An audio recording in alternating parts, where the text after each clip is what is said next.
The Forbidden Middle, Episode 3, Forbidden History. By Eric Shaw. The electric vehicle glided through blue zone streets that felt alien to Lex, despite their proximity to his lifelong home. Holographic advertisements promoted communal sustainability initiatives and inclusive social programs, concepts that had been mere propaganda words in red media. Now he witnessed them as lived reality. Safe house is 10 minutes away, Dr. Chen murmured from the front seat, her attention divided between monitoring multiple devices. Your badge modification will hold long enough.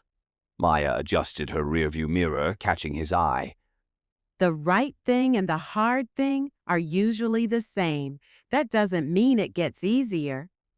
Lex caught his reflection in the window, a man caught between identities, no longer the loyal red citizen he'd claimed to be, but not yet understanding what he'd become. His finger traced the edge of his badge where it met skin, the device that had defined him now just another form of control. Where exactly are we going? The question felt inadequate for the enormity of what he'd chosen. Somewhere, you can understand the truth about your classification, Dr. Chen replied. about what your badge detected, and why the system is so threatened by it. They passed a blue correction center. He'd never seen one before. Unlike the stark red facility he'd witnessed, this one resembled a wellness retreat with gardens visible through expansive windows. But Lex noticed the reinforced doors, the subtle security measures. Even compassion could camouflage cruelty. Do you ever miss it? He asked suddenly. Your old life? Maya's hands tightened on the wheel. Every day, but knowledge changes you. Once you see the whole picture, She glanced back. would you go back if you could, knowing what triggered your badge? Lex considered the question seriously. The comfort of ignorance versus the weight of truth. His father's protection had been built on lies, or at least incomplete truths. I can't unknow what I know, but I can't stop being who I am either. Identity isn't binary, Dr. Chen observed. though the system would have us believe it must be. The safe house defied his expectations. Part medical clinic, part research lab, part living space, surfaces covered with equipment Lex had never seen outside restricted security installations. Pre-division artifacts lined shelves, books without alignment classification, photographs of diverse crowds, historical documents that told stories he'd never been taught. First things first, Dr. Chen directed him to a medical scanner. we need to understand exactly what your badge is detecting. As electrodes attached to his scalp, Maya explained. Most people's gray readings come from suppressed empathy patterns or cognitive dissonance. In your case, She pulled up his neural readings on multiple screens. your brain processes both red and blue logic patterns equally, not alternating, simultaneously. Dr. Chen nodded. True parallel processing, you can hold contradictory truths without experiencing the cognitive stress that triggers most people's alignment mechanisms. Is that unusual? Extremely. It suggests either a genetic predisposition or early childhood experiences that prevented standard neural pathway formation. The mention of childhood triggered a memory, his mother teaching him to solve puzzles by considering multiple approaches at once, his father's conflicting messages about strength and adaptability, the way they'd both changed after the division, but never fully aligned with their assigned identities. What if it's both? Lex ventured. Genetic and environmental.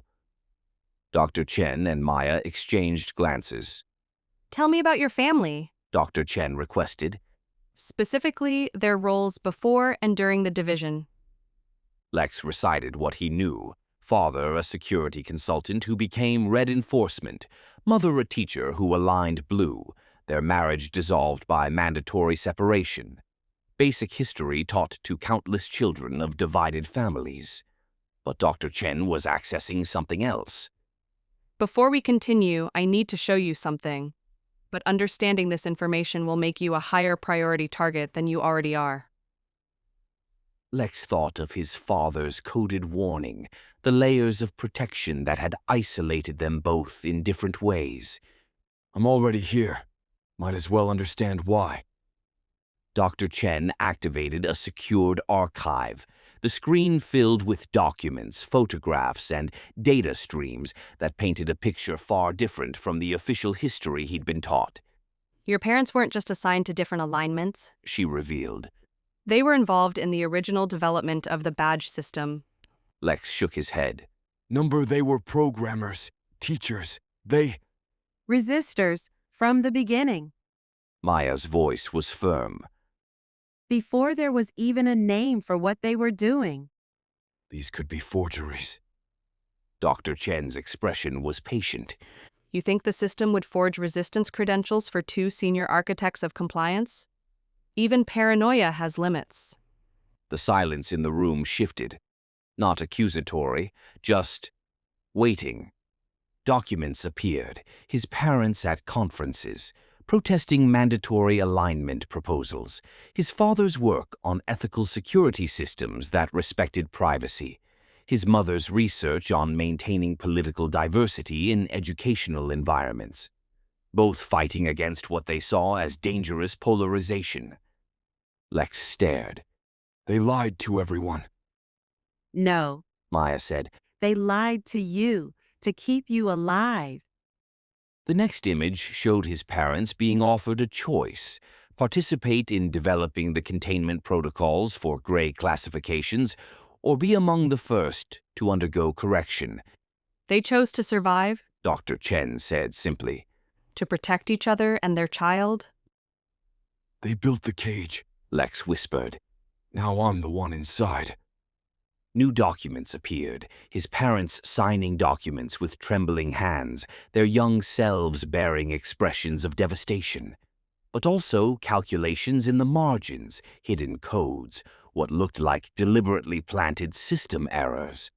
They helped create the flaws that people like you exploit. Dr. Chen corrected. Your father insisted on backdoors in the surveillance system, escape hatches that he claimed were security protocols. Your mother influenced the badge technology to sometimes malfunction in individuals with certain neural patterns. Maya brought up a complex diagram. That's why some grays slip through longer than others. Why certain behaviors don't trigger responses that should. Your parents programmed exceptions into the system while appearing to cooperate. Lex's hands clenched into fists. You're telling me my parents helped build the prison, and now I'm supposed to thank them for the key. They built the flaw, Dr. Chen corrected. so you could escape. He turned away, jaw tight, voice low. Number, so they could live with themselves. That's why your father protected you. Maya continued carefully. He knew the early warning signs because he programmed them. And why he can't protect you anymore. Too many eyes are watching now. And my mother. Still coding subtle malfunctions into educational badge protocols from inside Blue Compliance. Dr. Chen smiled sadly. You have an extraordinary legacy to live up to, or reject. The screens displayed lists of names, dates, coordinates. These are other programmed exceptions. Dr. Chen explained.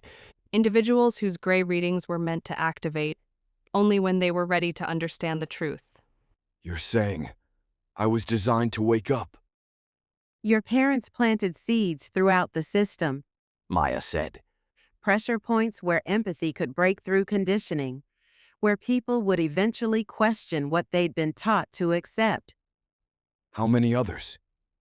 Hundreds. Some we've identified. Others are still emerging. Alarms suddenly split the air. Dr. Chen was immediately at her security screens. Joint Task Force. They've tracked your badge modifications. She cursed softly. Someone's been watching us more carefully than we thought. Through external cameras, Lex saw red and blue enforcement vehicles converging on their location. His father's vehicle was among them. He's here. For a second, Lex imagined his father stepping out of the vehicle, not to arrest him, but to pull him into the passenger seat and say, "I've got you." But that was a child's fantasy, and the system didn't leave room for those anymore. To bring you back? Maya asked. Lex didn't answer. Couldn't. Evacuation protocol. Dr. Chen commanded. Maya, take him to the secondary exit. I'll initiate deception measures. What about you? I was already classified. This just accelerates my own timeline. She began downloading data into multiple drives, then turned to face him fully. Because true gray isn't about balance. It's about bearing the imbalance. Holding two truths in one mind without breaking. Your parents believed you could survive that. Now I need you to do more than survive. I don't want to lead. Then lead by surviving. For now. Lex followed Maya, boots pounding through narrow tunnels lit only by emergency beacons. Behind them, explosions cracked like thunder overhead. How did they find us so fast? He gasped. Badges don't just track you, they adapt to you. Maya's voice was tight. And now they know exactly what you're capable of.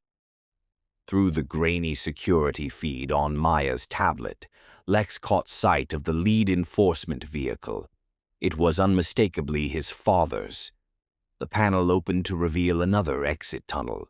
As explosions echoed from the facility's upper levels, Maya pulled Lex into the darkness. Behind them, Dr. Chen triggered countermeasures that would buy them a few precious minutes. Why me? Lex asked, voice hollow in the tunnel. Maya didn't slow her pace.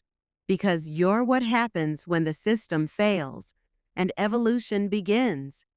Then what does that make me? Proof or warning? You sound like you've known this was coming. Maya glanced back. I hoped I was wrong. Next, fleeing through the underground, Lex faces a choice that will define not just his survival, but his role in the growing rebellion. Can Lex carry the truth without being broken by it? Or will the burden of knowing cost him more than obedience ever did?